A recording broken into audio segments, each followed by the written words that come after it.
السلام علیکم ورحمت الله تعالی وبرکاته. حامد و مسلم و بعد. یو محترم ورور داسې ډیره عجیب او غریبه پوښتنه کړې ناشنا. پوښتنه دا ده چې یاره زموږ په علاقه کې یو کس دی، هغه خپلې ښځې ته په خپله خوښه طلاق ورکړی او وایي چې دا ښځه مې هم خوښه نه شوه ځکه مې طلاق ورک. لیکن اوس د دې جنۍ پلار ته وایي چې یاره ما ته به 50,000 روپۍ تاوان راکوئ.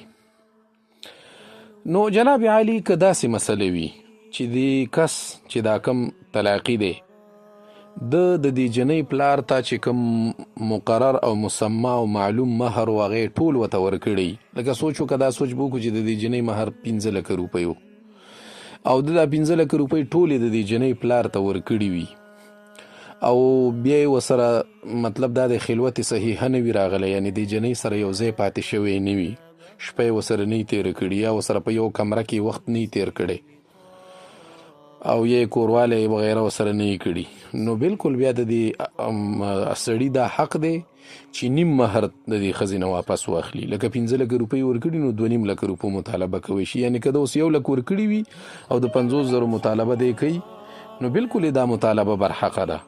صحیح دی، دا په هغه صورت کې چې دا مهر یې ورکړی وي. لیکن که د مهر نه وي ورکړی، یو شی نه یې کړی او د جنۍ پلار ته یې څه پیسې نه وي ورکړي د مهر او اوس ترې مزید اضافي پیسې غواړي، نو دا په کوتکو باندې وهل غواړي، دا خو بیا ډېر بې خونده سړی دی. مهر دا د ښځې حق دی په نکاح کې او دا په قرآن سره ثابت دی، په احادیثو سره ثابت دی، په اجماع د امت سره ثابت دی. دا خو ضروري خبره ده چې مهر به ورکوي، ځکه قرآن مجید کې راځي بسم الله الرحمن الرحیم وأحل لكم ما وراء ذلكم أن تبتغوا بأموالكم، یا بل ځای کې راځي بسم الله الرحمن الرحیم وآتوا النساء صدقاتهن نحلة فإن طبن لكم عن شيء فكلوه هنيئا مريئا. کنه د سورة نساء 4 نمبر آیت د قرنګي د سورة نساء 20 نمبر آیت دی. الله تبارک وتعالى فرمای وإن أردتم استبدال زوج مكان زوج وآتيتم إحداهن قنطارا فلا تأخذوا منه شيئا.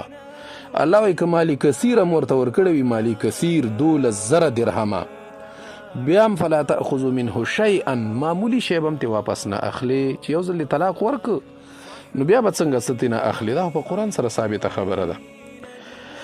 دا قرنګي باقاعده طور سره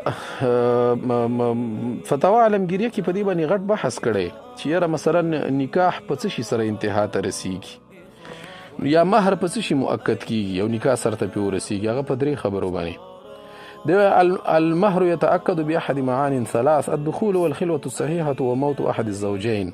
دا وګوره وایي په 3 څیزونو باندې د ښځې مهر په سړي باندې وي او په سړي حقي په 3 څیزونو کې. یو دا چې سړی ورسره دخول وکړي یعنې کوروالی ورسره وکړي، دویم دا خلوت صحیحه ورسره وکړي یعنې په داسې کمره کې وي چې دریم کس پکې نه وي او دوی ځان پسې دروازې هم بندي کړي، او دریمه په خبره دا چې موت احد الزوجین ښځه یا خاوند یو پکې مړ شي، نو مهر د دې ښځې په دې سړي باندې لازم شو. نو اوس که دغه حضرت چې دې ښځې ته طلاق ورکړی او دغه کس دې ښځې سره دخول کړی وي، کوروالی ورسره کړی وي، خلوت صحیحه ورسره کړی وي، نو چې د دې ښځې څونه مهر دی چې څونه دی به ټول ورکوي، که 15 لکه دی، که 6 لکه دی، که 2 لکه دی، که 1 لک دی، که 10 لکه دی، دا به ټول ورکوي. که خلوت ورسره نه وي راغلی یا جما ورسره نه وي کړي نو بلکل بیا نیم مهر به ورکوي، که 1 لکي 50,000 به ورکوي، که 2 لکي 1 لک به ورکوي، که 10 لکي 15 لکه به دې جنۍ ته ورکوي. دغه کس نه دی چې دا تاسو چې مطالبه کوي، دا به باقاعده طور سره جنۍ ته مهر ورکوي. دا خو د ښځې حق دی او دا شرعي حق دی. قرآن مجید کې باقاعده طور سره راځي کنه بسم الله الرحمن الرحیم وإن طلقتموهن من قبل أن تمسوهن وقد فرضتم لهن فريضة فنصف ما فرضتم. الله تبارک وتعالی فرمایي که چېرته دا ښځې تاسو طلاق کوي وړاندې د دې نه چې تاسو ورسره جما کړي وي، دخول هم ورسره کړی وي، خلوت هم ورسره راغلی وي، د هغې نه وړاندې نو بیا به تاسو ورته ورکوئ فنصف ما فرضتم. که تاسو چېرته ورته مهر مقرر کړی او معلوم کړی مو نو بلکل بیا به نیم مهر ورکوي فنصف ما فرضتم، چې کوم معلوم او مقرر او مقدر وي اندازه شوی وي نو د هغې نیم به بیا تاسو د جنۍ ته ورکوئ. هغه کله چې قبل ان تمسوهن چې تاسو سره جما کړې نه ده او که جما وسره شي بیا خو مسله حل ده، بیا خو د دې ښځې ټول مهر دی، بیا به دا ټول مهر دې ښځې ته ورکوي. نو اوس که دغه کس ټول مهر ورکړی وي او د مثلا خلوت یا جما نه ده کړې، نو د نیم مهر بالکل د مستحق دی او مدعي کیدی شي چې واپس ترې نه وغواړي.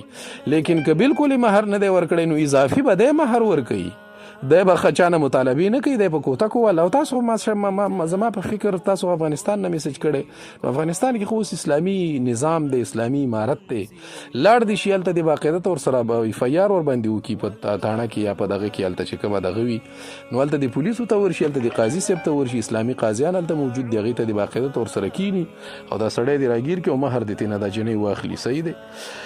دا مسله امداد الفتاوا لیکلي د 2 جلد 325 نمبر صفحه د کتاب النکاح. جامع الفتاوا لیکلي 9 جلد 322 نمبر صفحه د احکام الميراث. جامع الفتاوا کې خو دام لیکلي وای کدي خزي ته د خاون میراث او حق نه وي ورکړي، مهر نه وي ورکړي، او چې د مرشنو هغه د په میراث کې په یو ځمکه باندې قبضه وکړه، وای ډېری خکړي چې زرسو پورې د دې خزي مهر ورنکي، د دې ځمکه په قبضه کې ځان سره واخلي او بیا د قاضي په حکم باندې خرڅ کوي خپل مهر دې نه پوره کی. دا وګوره فتاوا حقانیه کې دا مسله لیکلي 4 جلد او 321 نمبر صفحه د باب المهر.